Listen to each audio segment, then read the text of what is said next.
Hey, so I am absolutely delighted to be here with my good friend and longtime business partner, Austin.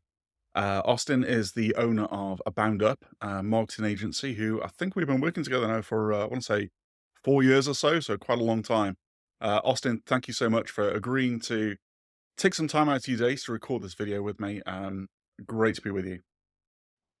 Yeah, you too. Yeah, it's a pleasure. So let's dive right in. Maybe we could just start off. Perhaps you could just tell everybody a little bit about AboundUp and your journey. Yeah, so I actually started AboundUp um, about 3.5 years ago. And when I was thinking about starting a marketing agency, I realized that I didn't have this desire to hire a bunch of employees. I needed to be kind of careful the way I started and scaled. And I got notice of Elite starting and this solution that provides outsourced developers. And there was an email I got, and I had already been thinking about starting this agency. And at that point, when I got that email, it was like, okay, this is the kind of the last piece that I needed. And it was a few months after that kind of things started to unfold. So we provide a lot of different services focused on lead generation. We work with some global companies, national companies, but have a specialty in SEO, but also building kind of robust and very impactful websites. And that's where Elite comes in. We serve a lot of different types of clients over the last 3.5 years. And it's been exciting. I'm excited to talk about Elite and the role that you guys have played in helping us get to this point where we're able to serve clients well. Great. Okay, so you said that when you were starting AboundUp, you had in mind that you didn't want to hire a bunch of people internally. So I suppose you always had this idea then that you were going to be bringing in either contractors, freelancers, or outsourcing to a team. What kind of solutions did you run through? And I suppose really before you settled on Elite, what did you see as the potential, I guess, pitfalls of maybe working with contractors or freelancers, or what were the challenges that you saw? Yeah. So it was really just me, I was thinking through this. I didn't really know what I was going to do. I just knew that I needed to keep costs low. I knew that I wasn't able to afford out of the gate. And I knew I had a couple clients once I got started, but I didn't have the funds to provide any kind of full-time work. So it was really going to be a contracted work. And some of the rates that I was going to be going after with some of these projects, I knew I needed to keep costs low.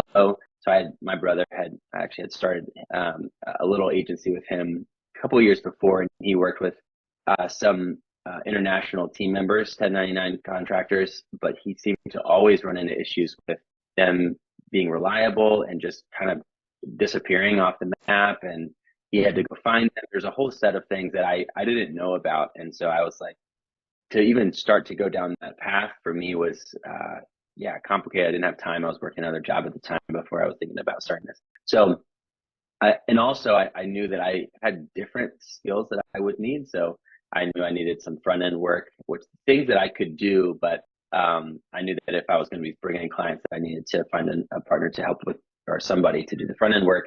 I knew I needed likely some back end work, where I know enough, but there's things that I would hit and run into that I didn't.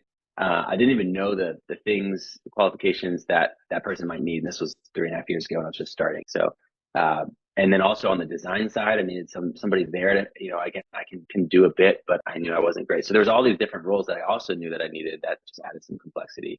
So, and I had my previous work, role had found some contractors on Upwork, but even that, like they just didn't seem super focused on my work, and quality was hit or miss. And so I knew that that's probably what I was going to go do is try to find folks like that, but to find like more of a turnkey type solution. And I used Stone, Pro at that point as Xtheme, but in my previous role, so to have a team that knew kind of the technology that I also was very familiar with, it was like, okay, this is a no brainer. And you said that there were issues with regards to reliability and quality. Um, what did that look like? And you said that as well that your brother had run into similar kind of issues. Yeah. So with my brother, he was going like super low cost model, um, and kind of that being a differentiator. And I knew that I especially starting out, I needed to keep my costs lower. But in doing that, kind of the direct to some of the international team members that he was facing, there was just complexities with the location that he was getting team members, and so they would just kind of like drop off the map. They would literally just wouldn't respond for a month and then come back, and he would be left doing things himself. So his approach, uh, he realized he had to know the kind of the web world. He needed to sell that, but he also had to figure out how to find the right team members that were trustworthy and have the system and process to manage them. So there was two different sides. And I realized that like I knew the website side and the strategy and consulting side, but to figure this whole other thing out to get the lowest possible cost was something I didn't need, that added all of these risks to the business that especially early stage I just couldn't afford. So they were designated to his team, but then also they would just drop off. And then they were in a sense like full-time team members, but then there was no stake. They just could just stop working for them. So and then as it relates to other contractors, I realized that I had to pay quite a lot to get the right team members on Upwork. So I didn't get the benefit of the cost side. So what we would do is I would get really good. I ended up finding good quality people, but I ended up having to pay a lot for them, and realizing from my business model, especially early on, I couldn't afford it. So I kind of was in this tension of like, I need the quality. I'm not able to pay. I don't need the like lowest possible cost where I have to figure out this whole other model of finding the international team member at the lowest possible cost, training them, making sure that they're reliable and that they're not going to just jump off and then I'm in the middle of a project and don't have a team. So I knew I needed something in the middle, high quality, people who are trained, they know my tech stack. There's a solution where it's not even just one person, but it's like different team members that can plug in different ways, and as we'll get into it, realized pretty quickly as I brought on big jobs that also could scale up and down with me. So instead of, hey, I have this full-time team member, especially early on, we get this project, we finish it. It's like, I haven't any time to bring on the next big client. So now there's this lull and I got to figure out how do I keep this person full and I'm paying them, but then, so they're not engaged. I have this kind of team. I needed something I realized that could kind of scale up and down with me, which is the benefit of a 1099.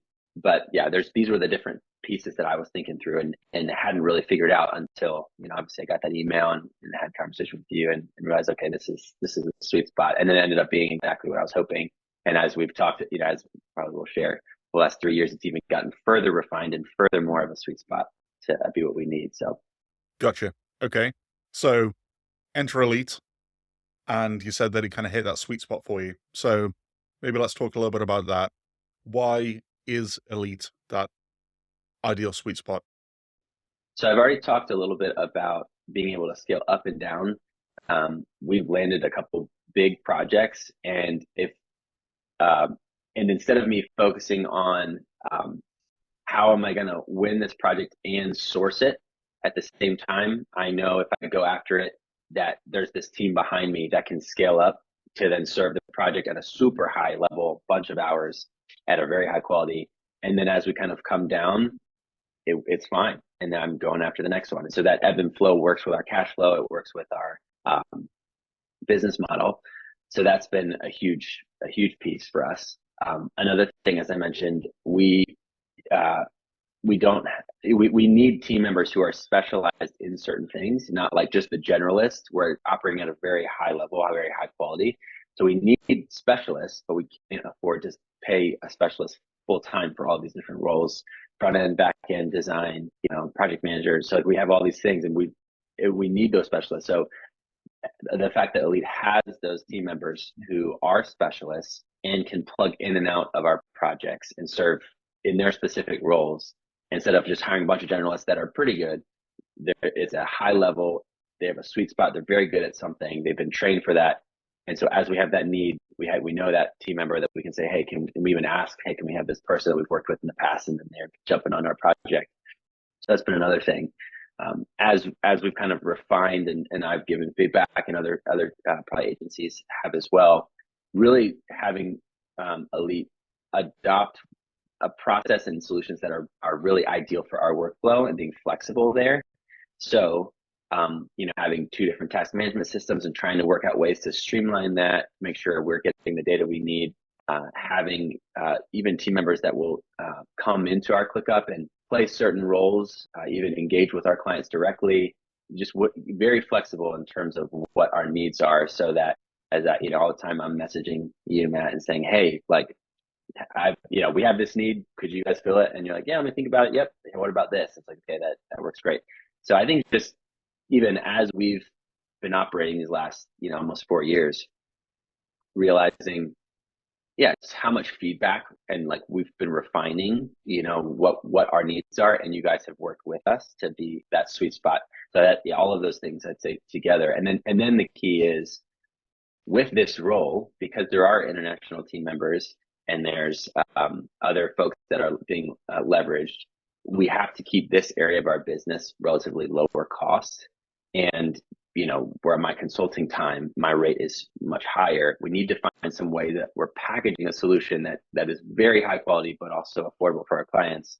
So having that be the other piece has been, what we need.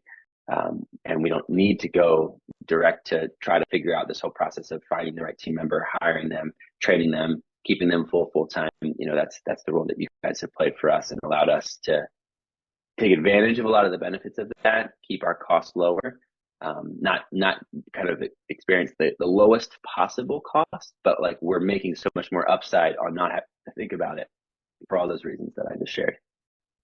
So what has been the impact then of finding a team like ours that has been able to work with you and adapt as well as you've just kind of spoken to, and being able to do it at a price point that fits with your model, but also giving you that quality that you're looking for? What has been the impact of that in terms of projects, in terms of growth, and I suppose in terms of maybe your future plans?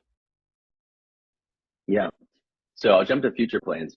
As we met and kind of met with our advisors, mapped out all the different things that we could go and pursue. And there's quite a lot, over the last years. There's a lot of different types of projects that I meant, like I mentioned, lead generation and SEO and content.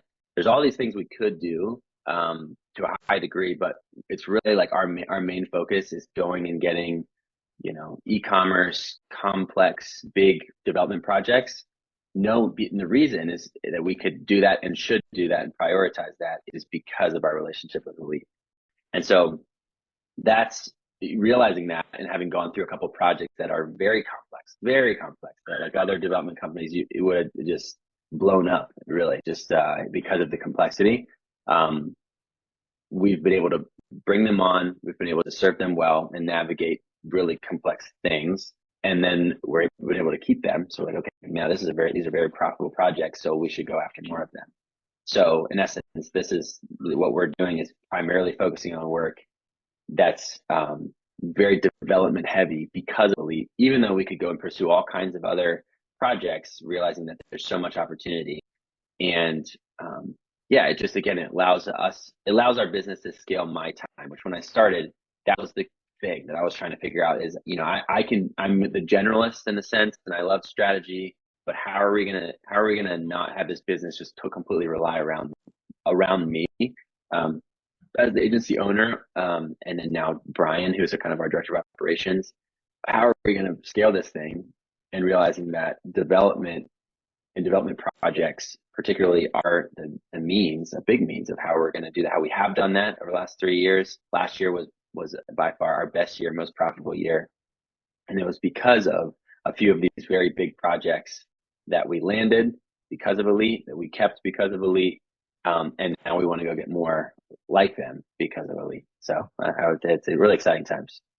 If I could just ask you on one thing, I know one thing that some people might be concerned about or might find challenging is just the thought of working with people in different parts of the world, um, thinking about responsiveness, thinking about, well, what if all hell breaks loose and there's a problem, the house is on fire? Um, could you maybe just speak a little bit to that and your experience working with us, and um, hopefully maybe you could allay people's concerns on that? Oh, totally. So it actually having you all, we actually have kind of like a 24/7 solution. So we like working with you. We have team members who from your team who are up with me, or up or working with me.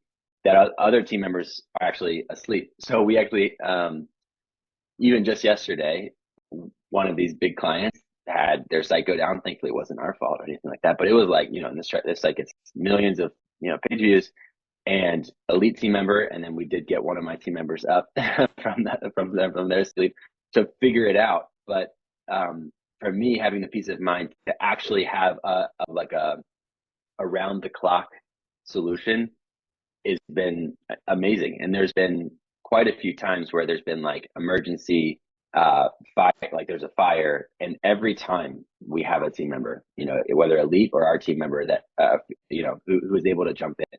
So you guys have folks who are working my time overnight, but then also my time during the day and right before I'm about to clock off. And then as soon as that one team member is clocking off, we have another clocking in. So there's actually it's a safer option. So if I didn't have you all, there would be stretches of time that my team members are actually not available if I need them. And so, and again, because of the wide range of skill sets, and is as I've faced those situations, I know I can reach out to you guys, and you guys are jumping on it. You're helping me figure it out, get it solved, and then we become the hero, which has happened again and again. So it's actually been a huge relief to have that kind of round the clock type emergency solution. And it's also allowed it a ton of efficiencies to be able to run things and launch things overnight. And then we start testing in the morning, our time, and it's all done. And just having that, whether it's updates or we're moving a site to another platform, or we're running a new feature, we can actually have hours and hours of testing before there's any traffic that's really coming to the site. And then when our client's ready for them to test, it's like it's already been thoroughly tested, and the operation is normal. So I know our clients have felt that and been very thankful the fact they feel safe. They feel like if there's an issue, we're going to jump on it, we can solve it, and no matter when, no matter what it is. So there's not been anything that has happened that with you guys and our team that we haven't been able to figure out. Like, hey, we haven't been able to resolve it or get the site back up or whatever. We've been able to do that. So That's great to hear. Um, one area that we've evolved quite a bit as a business over the last few years is the project management role. And I'm curious to know your thoughts just on how, I suppose, important you see that role and what difference that has made to the relationship and also to just your workflow. yeah, so in terms of the two areas that for us have been the hardest to scale is the like my consulting time, and bridging the gap, and then also like managing the project. Um, so to the project management side, we have another team member who kind of helps bridge that gap. So now also having you guys start to play that role in terms of being the bridge between our team and elite, just that part where we're not having to go in and make sure everything is being done, following up, that someone else is doing that on our behalf, and then communicating back to us the way that we want, which is for us is Slack. It's not going in and kind of checking on every single thing. We feel like someone else is making sure our stuff is getting done, prioritized, shifted around. That's been a huge blessing. And then now that we're also experiencing the benefit of both on like this, well, I'll say on the strategy side, where if let's say my team member isn't available to help me think through how to take the business model to then translate it into what should we do, you all have team members who are operating at that level, and I trust and have helped me think through solutions and what to do. And so that's also a huge opportunity where, if my team member is full, then I feel like I can't go after any more of those projects. So to know that you all have that team member who can jump in and help me think through that, that's been huge. And then we're even thinking about how we're positioning our services for clients who we would kind of designate as smaller. So as just like more ad hoc type projects, or, we're doing maintenance, but there might be some random things that come up. We're thinking about, instead of us playing that role of bridging the gap and then moving it into the development side, actually having your team member take that task, put it in the system and communicate, where we say, yeah, they're communicating great with us. And We trust them to communicate directly, even with our clients. When the right opportunity is there, we'd say, yeah, that sounds great. That's a whole other way that we're planning on scaling some of those smaller projects. Is you even playing that role? We're like completely stepped out. We might like be CC'd on email and kind of make sure things are done at a high level, but knowing we can trust you guys to communicate well with our clients, get it done, is another part of how we're actually planning to scale in our. So Perfect. Thank you for that. And listen, Austin, thank you so much for taking the time uh, to go through all this with me. I know I'm taking up your time, and very gracious of you. So thank you so much. awesome, Matt. Yeah, appreciate you guys for sure.